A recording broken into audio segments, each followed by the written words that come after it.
Good evening. My name is Jalen DeShazer. Today we're going to discuss a truly influential figure in the field of education, Madeline Hunter. Her work in educational psychology and teaching methods revolutionized how lessons are planned and how teachers approach classroom instruction.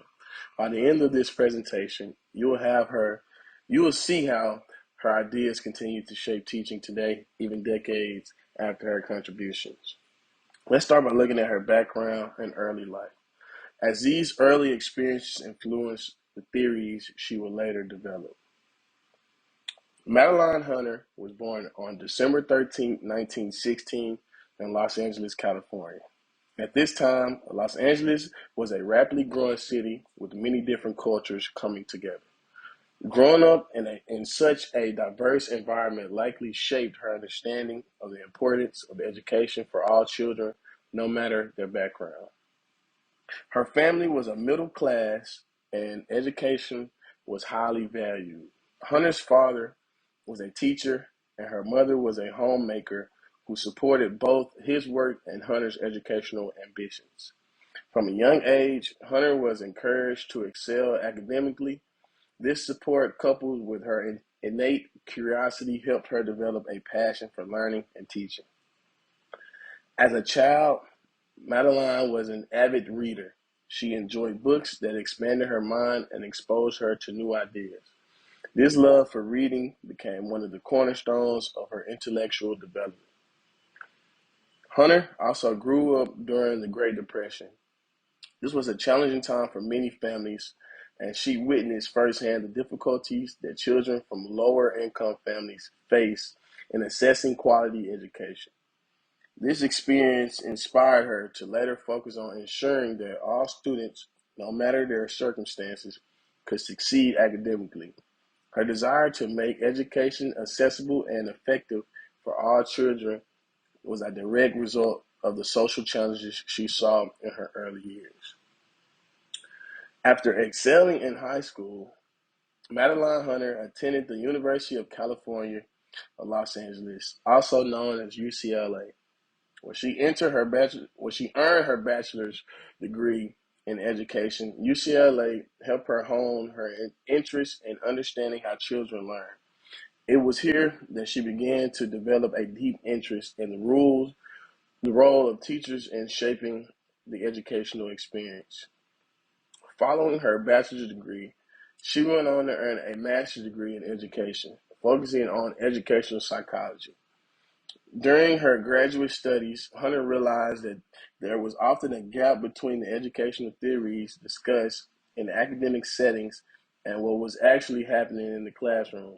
This realization motivated her to find practical ways to bridge the gap and help teachers implement effective strategies in their classroom.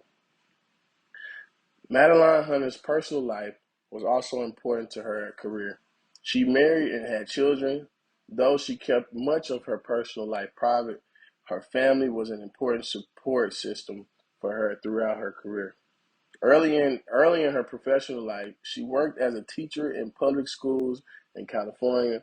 This hands-on experience in classrooms gave her valuable insight into what teachers need in order to be successful. She quickly realized that there was often a disconnect between educational theory and classroom practice, which is why she became passionate about creating structured, actionable strategies for teachers. Madeline Hunter went on to become a facility member at UCLA, where she developed her ideas about effective teaching. She focused on how lessons could be structured to maximize students' understanding and how teachers could develop methods that ensured every student was given the opportunity to succeed.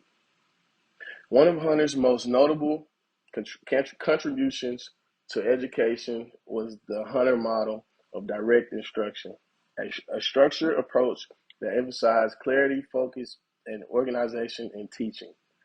This model consisted of a seven-step process, each designed to ensure that students are actively engaged in their learning. Let me walk you through these steps. Setting objectives. Teachers start by Stating clear learning goals so students know exactly what they are expected to learn by the end of the lesson. This gives students a clear sense of purpose. Reviewing prior knowledge. Before diving into new materials, teachers help students recall what they already know, which helps activate their prior knowledge and sets a foundation for new learning. Delivering the lesson. Teachers present the new material in a clear, understandable way. The lesson is delivered step by step, breaking down complex concepts into manageable pieces. Guided practice. Students practice the new skills with the teacher's guidance, ensuring that they get the immediate support they need as they begin applying the new knowledge. Providing feedback. As a student practices, teachers offer feedback to make sure students are on the right track. Feedback is immediate, so students can correct mistakes and understand the material more deeply. Evaluating learning. Teachers check to see if students are meeting the objectives. This helps them know if the lesson was successful or if adjustments are needed. Summarizing the lesson. At the end of the lesson, teachers review the main points to reinforce what was learned and to help students solidify the knowledge in their minds. This model is highly structured, and the focus on clear objectives and feedback has made it a foundational approach in education. Hunter's work was widely recognized, especially after she published Mastery Teaching in 1982. This book became a key text in teacher education and training programs. Madeline Hunter's ideas were influenced by several other key figures in education. These thinkers helped shape her beliefs about how children learn and how teaching can be improved. John Dewey, a major figure in educational philosophy, believed that learning should be student-centered and based on experience. Hunter applied this idea by focusing on active, hands-on learning where students engage directly with the content rather than just passively listening to the lectures. Another person, B.F. Skinner, known for his work in behaviorism, emphasized the role of reinforcement in learning. Skinner's ideas influenced Hunter's focus on providing immediate feedback and using reinforcements to guide students' behavior. Benjamin Bloom created a taxonomy to characterize different levels of cognitive skills. Hunter used Bloom's ideas to develop clear, measurable learning objectives for her lessons. She also emphasized higher order thinking skills such as analysis and problem solving, which Bloom's work helped guide. Lev Vygotsky proposed that social interaction plays a critical role in learning. He believed that children learn best when they collaborate with others and when they receive guidance from more knowledgeable individuals. Hunter incorporated Vygotsky's ideas by emphasizing the teacher's role in guiding students through new material and supporting them as they develop new skills. These influences helped Hunter shape a teaching model that combined clarity, structure, and active engagement. Each of these individual pioneers added something important to her approach. Even after retiring from UCLA, Madeline Hunter remained active in the field of education. She traveled widely conducting workshops for teachers and school administrators, helping them implement her instructional methods. These workshops allowed her to share her ideas with educators across the country, further cemented her influence on educational practices. Hunter continued to be involved in education until her death in 1994. While she may have retired from formal teaching positions, her work never stopped impacting the field. Her ideas were adopted widely in schools, and her instructional methods continue to be used in the classroom today. Hunter's legacy lives on through the many teacher training programs that still use her methods. Her clear, structured approach to teaching, along with her focus on measurable learning objectives, has become a cornerstone of the effective instruction. Today, Madeline Hunter's methods continue to be widely used in the classroom around the world.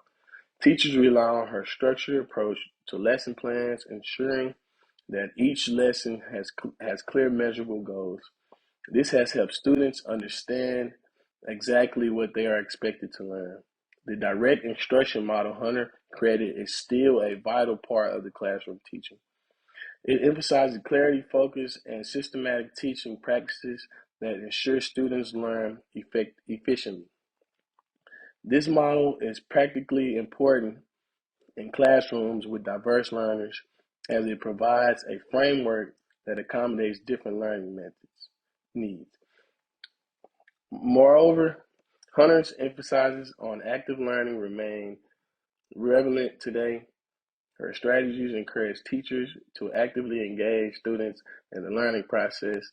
This might involve hands-on activities, group work, and interactive discussions, all of which help students internalize the material more deeply. As the focus on student-centered learning grows, Hunter's methods remain an essential part of the teacher's training. Her structured approach is flexible enough to be adapted to modern teaching technology techniques while still providing a solid foundation for students to succeed.